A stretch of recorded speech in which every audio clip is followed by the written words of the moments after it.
Hi నమస్కారం అండి. మెదక్, ఆదిలాబాద్, నిజామాబాద్ మరియు కరీంనగర్ గ్రాడ్యుయేట్ ఓటర్ల అభ్యర్థులకు నమస్కారం.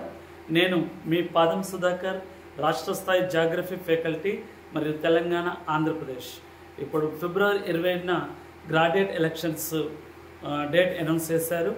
ఇంతకుముందే మన మిత్రులు చెప్పినట్టుగా ఎలక్షన్స్ పైన ఏ విధంగా ప్రిఫరెన్స్ చేయాలి, ఏ విధంగా ఓట్లు యూజ్ చేసుకోవాలి, ఏ విధంగా ఎన్వాల్వ్ లాంటి అంశాలు తెలియజేయడం జరిగింది.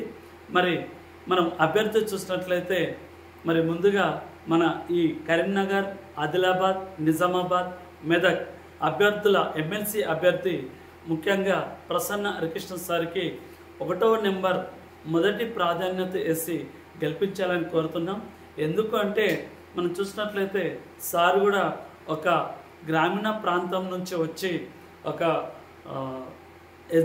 ఒక టీచర్ స్థాయి నుంచి ప్రొఫెసర్ స్థాయికి ఎదిగారు. అలాగే తన 19 సంవత్సరాల తన ఉద్యోగాన్ని ముందుగానే రిజైన్ చేసి మన గ్రాడ్యుయేట్స్ తరపున ఉండాలని ఫైటింగ్ చేస్తున్నారు. సో ఈరోజు రాజకీయం అంటే ఒక నిరక్షరాస్యులు లాంటి వస్తున్నారు.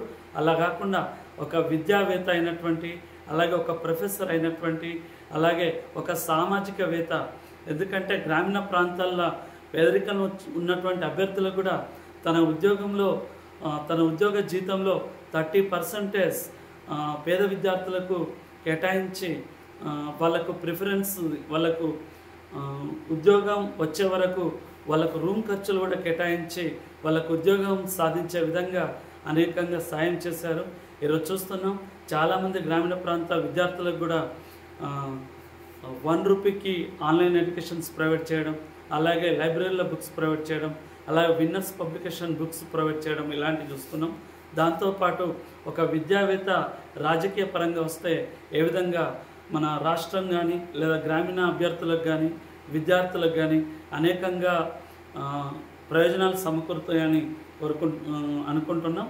సో ఆ విధంగా ప్రసన్న హరికృష్ణ సార్కి మొదటి ఓటు వేసి ప్రాధాన్యత వేసి గెలిపించుకుందామని కోరుకుంటూ థ్యాంక్ యూ.